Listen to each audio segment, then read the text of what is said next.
You can support me by turning on notifications, subscribing to my channel, and liking the video. Waiting for your comments. The Dyatlov Pass Incident. An unsolved Russian mystery deep in the Ural Mountains of Russia lies an expanse of rugged peaks and treacherous passes where frigid winds whip through the pine forests and snow blankets the ground for months on end. Among these remote slopes, there is one place whose name carries a tragic resonance: Dyatlov Pass. In January of 1959, 9 experienced hikers embarked on an expedition to test their winter mountaineering skills and never returned. More than 6 decades later, the circumstances surrounding their demise remain one of the most perplexing and debated mysteries in the annals of outdoor adventure. The Dyatlov Pass Incident, as it came to be known, is a tale of lost explorers, inexplicable injuries, official silence, and a flurry of theories that run the gamut from natural disasters to government conspiracies, and perhaps even supernatural or extraterrestrial involvement. At the heart of this mystery is a group of 9 young Soviets from the Ural Polytechnic Institute in Ekaterinburg, led by a 23-year-old radio engineering student named Igor Dyatlov.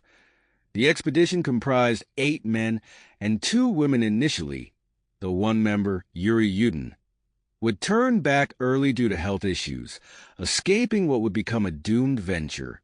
All were skilled hikers with a passion for wilderness exploration. Their goal was to reach Otorten, a peak in the northern Urals, via a route rated as Category 3, the most difficult classification for winter trekking. These adventurers accepted the challenge with confidence, believing their competence and camaraderie would see them through. The group set out on January 27, 1959, braving frigid temperatures and the relentless Arctic climate. Their route took them across icy rivers, dense forest trails, and eventually the snow-swept slopes of the Ural foothills. Detailed diaries and photographs recovered later would show them in high spirits, smiling, singing, and posing with skis in the pristine snow. Perhaps they sensed the mountains' looming dangers, but their resolve was unshakable. They believed this journey would be an achievement worthy of their growing mountaineering reputation.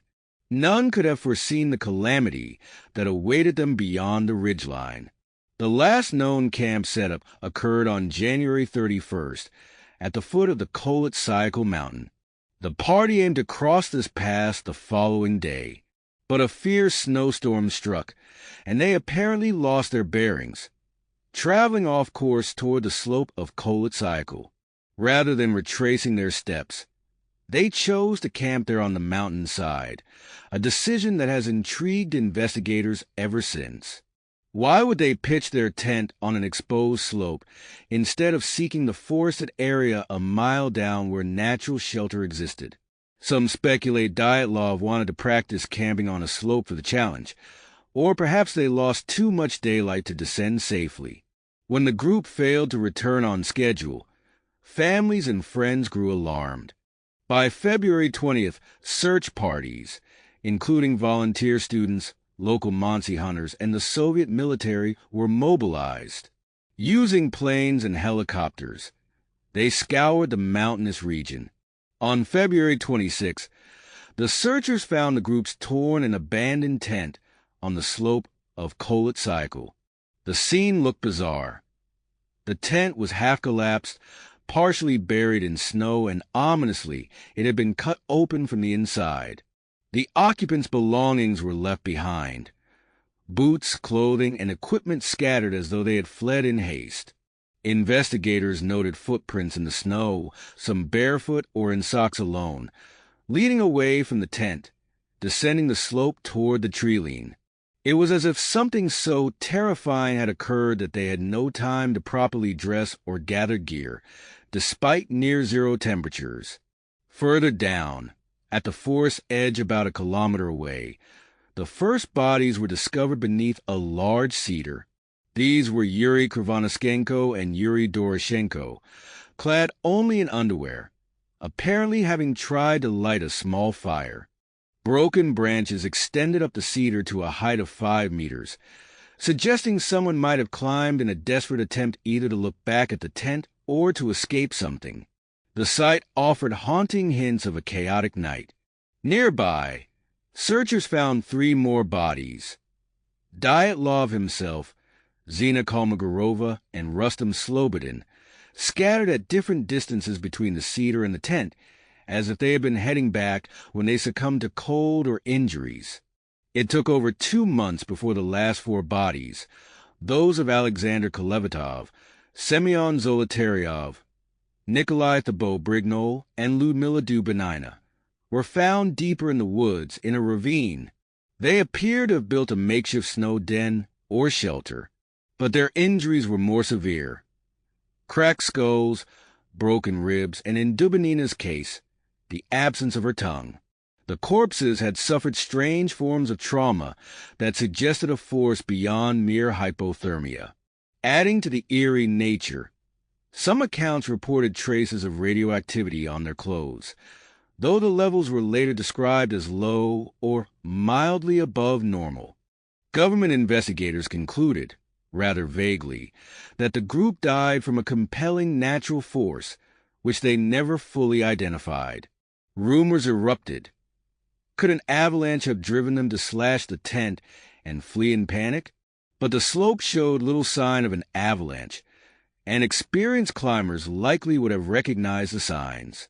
Slobodin's skull fracture, along with Dubanina's and Zolotaryov's severe injuries, spoke more of blunt trauma consistent with a vehicular accident or an immense pressure rather than a typical avalanche. Others proposed that local Mansi tribesmen attacked them for trespassing. However, footprints indicated no strangers near the site, and the Mansi people had long coexisted peacefully with hikers. Some pointed to a Soviet military test gone awry. Perhaps secret missile launches or parachute mines startled the group, forcing them out of the tent.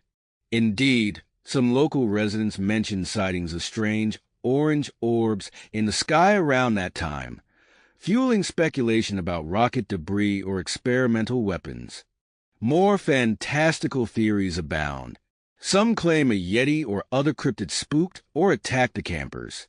The outlandish scuff marks, missing tongue, and bizarre injuries supposedly point to some violent creature. Others interpret the orange orbs as UFOs or alien encounters, suggesting the students encountered a non-human presence they tried to flee. A handful of investigators favor a Kármán vortex street infrasound phenomenon, whereby wind passing over the mountain might have created an infrasonic vibration, causing panic and disorientation. This hypothetical, while science-based, remains hard to substantiate. The group's movements that night, fleeing barefoot into a lethal environment, definitely hint at some acute terror that overcame rational survival instincts. Another puzzle is the partial clothing exchange.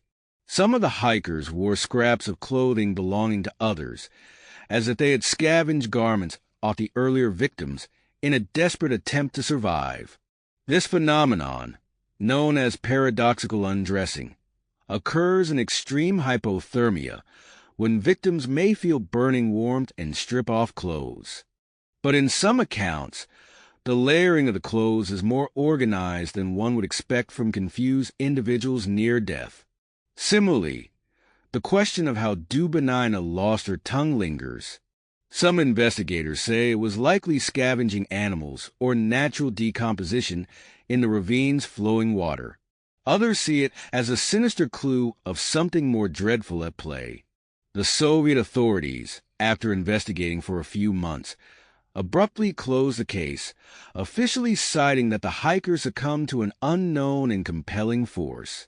The files were classified, feeding rumors of a cover-up. Decades later, parts of the documentation were released, but key sections were missing or inconclusive. Some photographs and diaries from the group do exist, providing glimpses of their last days. They looked happy, confident, even playful, unaware of the ordeal that would soon befall them. The diaries end abruptly, of course, giving no direct hint of the impending disaster. For years, the mystery remained overshadowed by Cold War secrecy. Then, in the 1990s, renewed public interest led to more interviews and further speculation. Surviving rescuers recalled how baffled they were at the footprints leading away from the tent, showing no sign of a pursuit by animals or humans. The footprints were in an orderly line, suggesting no chaotic sprint, at least initially. Then they vanished under the deep snow, leaving only that dreadful campsite and the grim discoveries of the bodies. Ural, the lone survivor who turned back on day one due to sciatica, forever lamented that fate spared him while his friends endured something beyond imagination. He spent much of his life trying to find explanations, never wholly satisfied with official pronouncements. In modern times, the Dyatlov Pass Incident has inspired countless books, documentaries, and theories. Some get sensational, linking the event to everything from secret KGB missions to dimensional portals. The complicated terrain of the region, the incomplete nature of the evidence, and the advanced decomposition of bodies discovered late have made it hard to unify a single, definitive scenario. Additionally, the strange injuries remain a sticking point.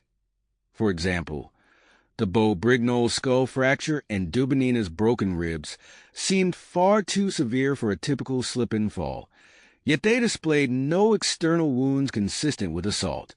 Investigators described this trauma as akin to a high-level car crash.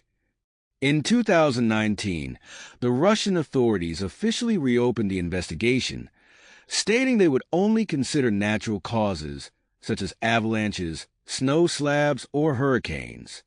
In 2020, they tentatively concluded that a slab avalanche was the most likely explanation. The group fled after the tent was partially buried. Some succumbed to the cold, and the four in the ravine might have been swept away by a second avalanche. However, critics argue that the topography shows minimal avalanche risk and that the original investigators found no avalanche debris. Others mention that the injuries don't precisely match a slab avalanche scenario, nor does it clarify the orange orbs or other reported anomalies. One of the more intriguing lines of inquiry is that a phenomenon known as katabatic wind or an unusual, localized avalanche spooked them, leading them to slash the tent from within. Panicked, they tried to regroup in the forest, only to become separated. Time after time, though, the explanation fails to account for the deeply unsettling nature of some injuries. The emotional weight behind the question, what terrified these skilled hikers so intensely that they burst out into a lethal environment, some in stocking feet, in the midst of a frigid night, continues to haunt all who read about it. It's the combination of horror and incompletion that cements the Dyatlov Pass Incident as a hallmark of unsolved tragedies. Was it mere coincidence that the slope was called Dead Mountain by the indigenous Mansi? Did the group inadvertently stumble upon a clandestine military test? Could infrasound or some psychogenic factor have driven them into a frenzy, perhaps exacerbated by exhaustion or altitude? Did an avalanche bury part of the tent, leaving them no choice but to escape quickly, losing direction and sanity in the howling wind? Every new piece of research spawns further debate, occasionally reigniting wild speculation about Yetis or UFOs.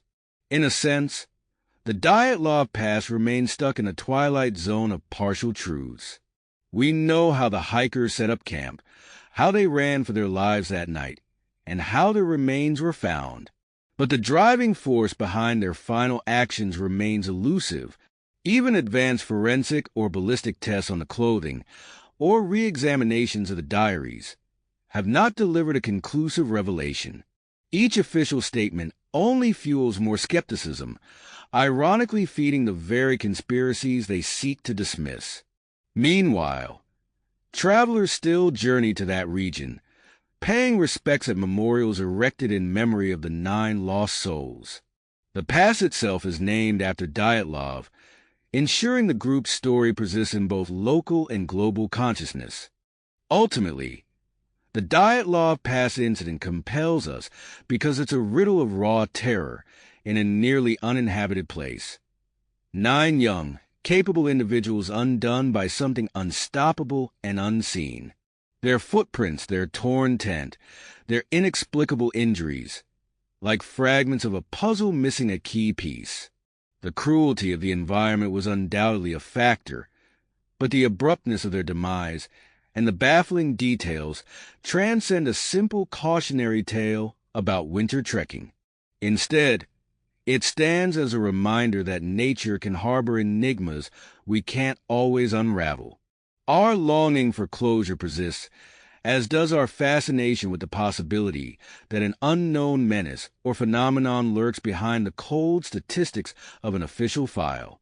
For all the decades since 1959, we still ask, what exactly happened on that mountainside?